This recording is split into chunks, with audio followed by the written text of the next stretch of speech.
Assalamualaikum warahmatullahi wabarakatuh. Halo sobat Grobogan Gokil semuanya.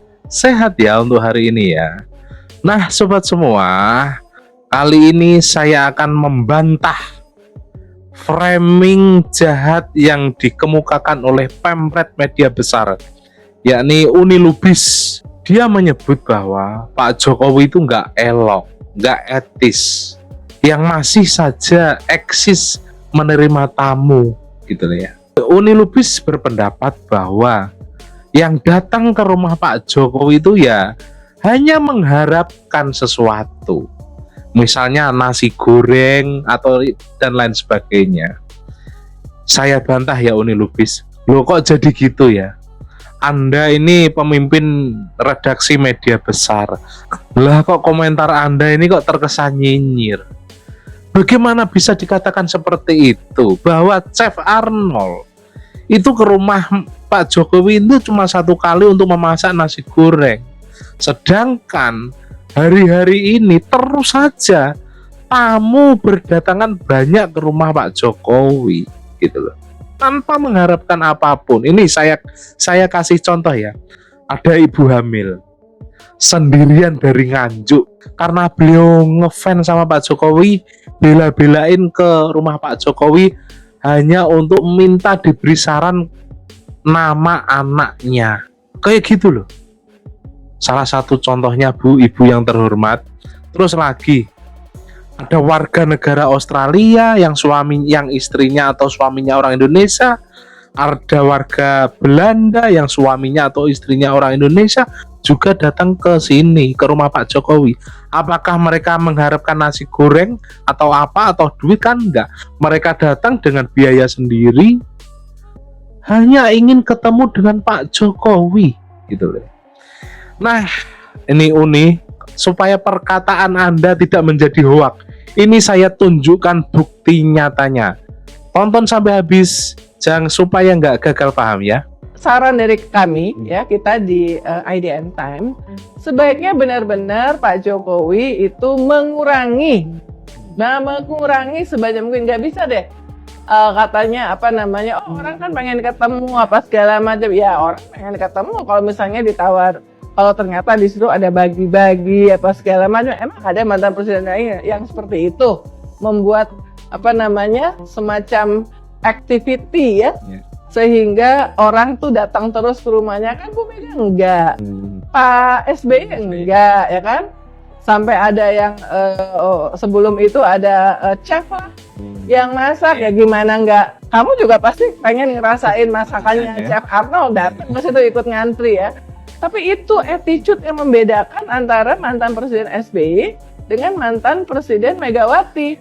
Nah mestinya Pak Jokowi itu introspeksi lah ya, harus lebih banyak untuk menarik diri. Kalau itu tidak dilakukan, wajar kalau ada sebagian masyarakat berpikir bahwa memang Presiden Jokowi, Presiden ke-7 ini memang tetap pengen eksis. Karena apa? Karena dia memang misalnya sudah beredar bahwa dia ingin membentuk partai Super TBK, artinya dia tetap ingin eksis di politik, meskipun sebelumnya ketika di akhir-akhir masa jabatan mengatakan kalau udah nggak jadi presiden mau pulang aja ke Solo ya, seolah-olah nggak ngapa-ngapain ya, tapi ya sudahlah. Nah ini artinya setiap apa yang disampaikan oleh Pak Jokowi itu berbeda, banyak yang berbeda dengan apa yang kemudian terjadi kenyataan. Jadi tidak heran kalau istilah matahari kembar ini muncul. Dan kepada Presiden Prabowo, supaya benar-benar menunjukkan bahwa keputusan-keputusan yang diambil untuk kepentingan rakyat itu adalah keputusan yang independen. Jokowi terkejut didatangi ibu hamil 8 bulan, datang sendirian dari Nganjuk, ngidam minta nama Jokowi. Ngidam atau apa? Iya, ngidam Pak. Berapa? Udah lama ngidam, cuman waktunya sekarang ini tadi nekat pagi. Dengerin nih Uni. Kertosono naik bis. Kertosono ini kami Jawa Timur Nganjuk. Oh Nganjuk, sorry. Nganjuk, bagian timur. Ngidamnya apa sih Mbak? Ngidamnya apa sih? Pengen dilus bapak atau ini mau ketemu? Sebenarnya pengen minta nama Pak. Kan tanggal 5 April lahiran. Oh iya. Cek cowok. Cuman kan berhubung rame nggak bisa ngobrol. Cewek atau cowok? Cewek, Oh, oke. ya. Terus Kok sendirian apa nih Mbak? Sendirian ke sini? Sendirian, habis sendirian di sini. Tadi alhamdulillah di terminal ditolongin orang diantar Diantar ke ke sini. sini. Ya, hujan-hujan soalnya tadi. anak pertama nih? Anak ketiga. Anak ketiga. Iya, Bu, nama ibu? Iin. Iya. Kebetulan dari dulu ngefans pakai anak pertama kedua ada widodonya. Oh, Makanya gitu. ini pengennya. Ini juga. nanti, iya, Ada namanya juga Iya, di belakangnya. Iya, mantan suara. Iya.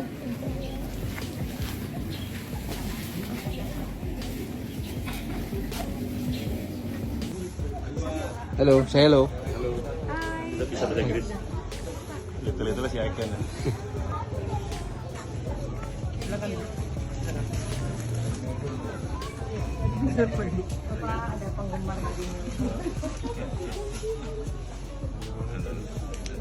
Silakan biar kamera dulu. 1, 2, 3.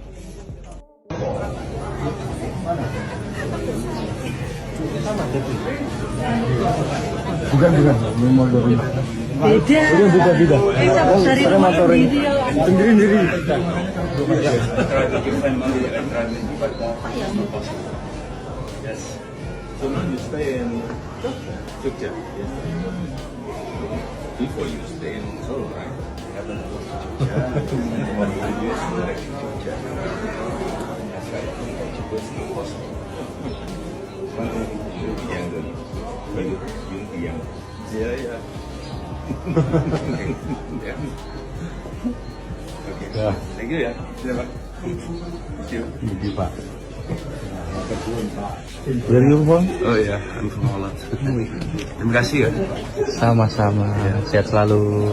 Thank you. Ibu-ibu dari Surabaya, jauh-jauh dari Surabaya, pakai biaya sendiri. Ya. Semoga berkah. Ya, kok pengen ketemu Pak Jokowi kenapa?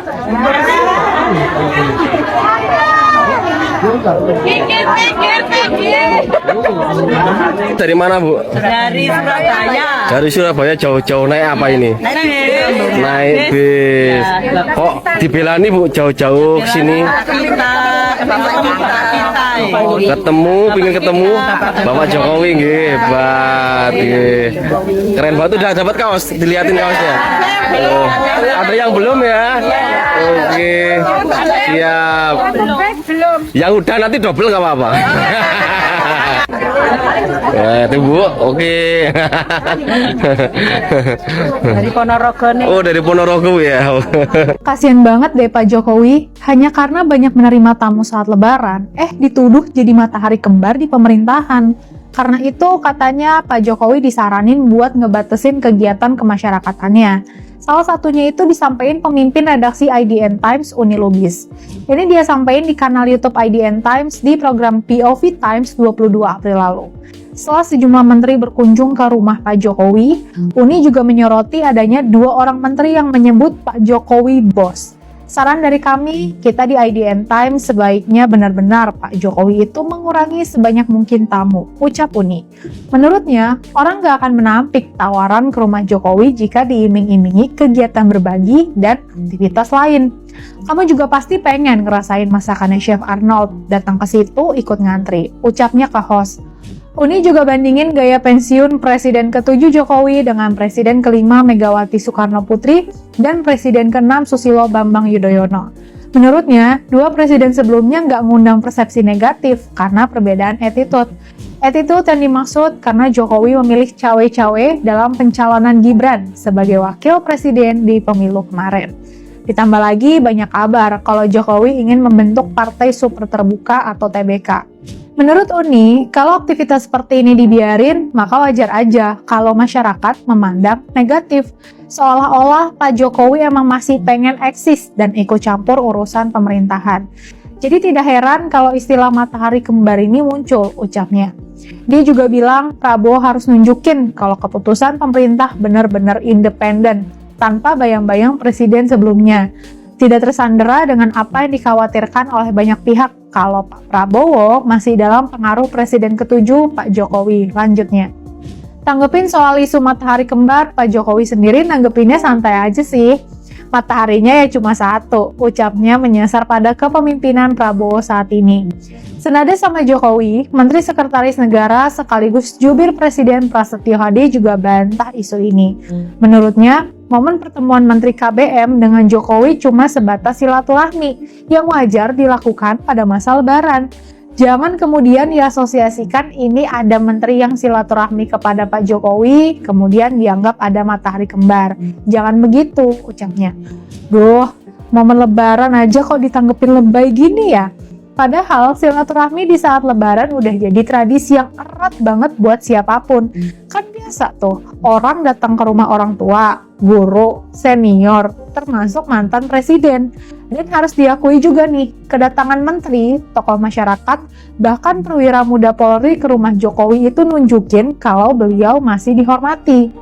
Kedatangan banyak warga nunjukin kalau Jokowi masih dicintai dan dihargai oleh masyarakat. Dalam sistem demokrasi, mantan presiden itu tetap bagian dari landscape sosial politik. Kehadirannya justru bisa jadi jembatan komunikasi antara generasi dan kubu yang berbeda. Jadi aneh kalau kita minta Jokowi narik diri total dari publik. Tapi ya emang sih, nggak usah lah para menteri menyebut Pak Jokowi bos. Namun kita juga perlu lebih bijak menilai peristiwa itu. Jangan semua momen dimaknai sebagai manuver politik. Yuk, bijak dalam bersikap.